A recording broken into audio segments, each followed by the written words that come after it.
नमस्कार, आप देख रहे हैं खबरों की दरिया। इस वक्त हम हैं आजमगढ़ के छठियाव में और इस वक्त हमसे बातचीत करने के लिए सपा विधायक अखिलेश यादव मौजूद हैं। हम इनसे जानने का प्रयास करेंगे।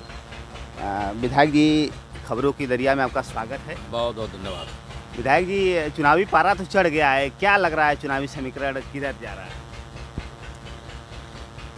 आप पूरे आजमगढ़ जनपद का दौरा करिए और जो पूरे देश और प्रदेश से खबरें आ रही हैं तो जनता सरकार बदलने के मूड में आ गई है।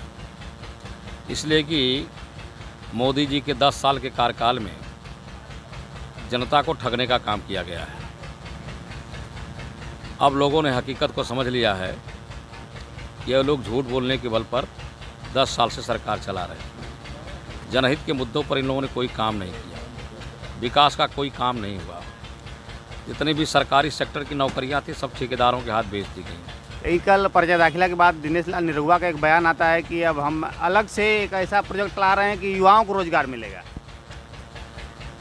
निरहुआ के बातों का नोटिस लेने की आवश्यकता नहीं है, इसलिए कि निरहुआ कोई सही बात बोलता ही नहीं है। निरहुआ जिस दल में है, जुमा 1.5 साल उसको भाजपा में गए हुआ है, तो 1.5 साल में ही भाजपा के सोबत में रहकर के झूठ बोलने में एक्सपर्ट हो गया है। कौन सा ऐसा नया प्रोजेक्ट लाएगा जहां उसको नौजवानों को अलग से नौकरी देगा? नौजवानों को नौकरी देने के लिए तो 4-4, 5-5 साल नौजवान तैयारी करता है, पुलिस की भर्ती के लिए, आर्मी की भर्ती के लिए, और परीक्षा केंद्र पर जाता है, परीक्षाएँ भी देता है और गेट से बाहर आते ही उसको खबर मिलती है कि परीक्षा का पेपर लीक हो गया और परीक्षा कैंसिल कर दी गई। भारत सरकार ने नौजवान पहले भी आर्मी में जाता था कि हमारे पास दोनों चीज़ें रहेंगी, हम देश के काम भी आएंगे, कुर्बानी का मादा भी था नौजवानों के अंदर, परिवार भी चलाने का। लेकिन उसको सरकार ने क्या किया? अग्निवीर बना दिया 4 साल का। तो लंबे समय तक की नौकरी को 4 साल की नौकरी बना दिया। तो नौजवानों के लिए अलग से प्रोजेक्ट क्या ला रहा है निरहुआ? तो ये लोग झूठ बोलते हैं। सरकार सभी मुद्दों पर फेल है और विशेष रूप से नौजवानों के मुद्दे पर तो कोई काम ही नहीं किया। जो सपा उम्मीदवार हैं, यहाँ प्रत्याशी हैं धर्मेंद्र यादव, विपक्ष के लोग आरोप लगाते रहे कि यहाँ चुनाव के बाद चले जाते हैं, नहीं आते हैं, जबकि धर्मेंद्र यादव का अस्थाई यहाँ आवास भी बन गया। क्या करना चाहेंगे?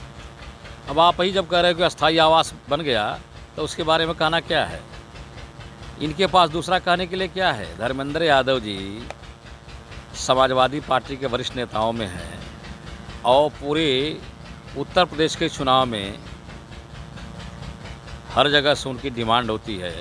भिन्न भिन्न क्षेत्रों में पार्टी के चुनाव प्रचार के लिए आते जाते रहते हैं। विधायक जी, एक चीज़ ये बताइए कि जो अब चुनावी समीकरण, चुनावी जो पारा है काफ़ी चढ़ गया है, इस बीच अभी ये बसपा ने अपना प्रत्याशी बदल दिया है। तो अभी कल दिनेश लाल निरहुआ का एक बयान आया कि अब हमारी लड़ाई तो बसपा प्रत्याशी से हो गई है, ये लोग लड़ाई से बाहर हैं। पिछली बार भी ऐसा बयान था। क्या करना चाहेंगे? हो सकता है कि उसकी लड़ाई बसपा से हो, हमारी समझ से उसकी कोई लड़ाई है ही नहीं। आज की तारीख में समाजवादी पार्टी और गठबंधन के उम्मीदवार माननीय धर्मेंद्र यादव जी, चारों तरफ से सभी जाति, वर्ग और धर्म के लोगों का उन्हें समर्थन मिल रहा है। इस भारी समर्थन के बल पर मैं कह सकता हूँ कि उनके सामने लड़ाई में कोई नहीं है।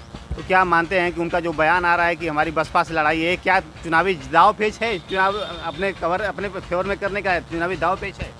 चुनावी दाव पेच से के अलावा यह कुछ नहीं है।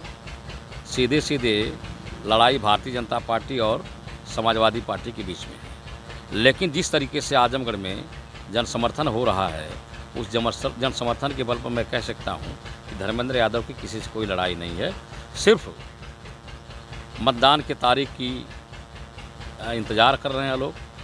25 तारीख आएगी, फैसला हो जाएगा। अभी काफ़ी सुबह है, सुबह के टाइम आप निकले हैं फील्ड में, गांव में कोई गांव ही है, तो अभी जनता में क्या मैसेज देने का काम कर रहे हैं? जनता क्या कर रही है? हम जिस बस्ती में बैठे हैं, ये गांव सठियाव है और प्रजापति बिरादरी के लोग यहाँ रहते हैं। ये लोग हमेशा समाजवादी विचारधारा के हैं, समाजवादी पार्टी का सपोर्ट करते हैं। मैंने आपसे कहा कि सभी जाति, वर्ग और धर्म के लोग आज की तारीख में समाजवादी पार्टी के उम्मीदवार को अपना समर्थन दे रहे हैं। तो कहना क्या है? बेरोजगारी के मुद्दे पर कोई काम सरकार ने नहीं किया, महंगाई बढ़ती चली जा रही है, रोजगार कहीं मिल नहीं रहा है, सरकारी नौकरियां ठेके पर चली गई, बच्चे परीक्षा देते हैं उनके पेपर लीक हो जाते हैं, अग्निवीर की योजना चला करके नौजवानों का भविष्य बर्बाद किया सरकार ने।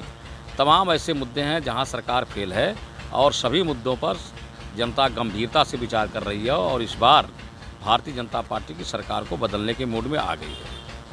अपने नेता धर्मेंद्र यादव के समर्थन के लिए जनता से, क्षेत्रवासियों से क्या अपील करना चाहेंगे? हम यही अपील करते हैं कि धर्मेंद्र यादव जी प्रखर वक्ता हैं, जन समस्याओं के सवाल पर पार्लियामेंट के अंदर बेहतर ढंग से उठाते हैं और सभी मुद्दों पर बात करते हैं।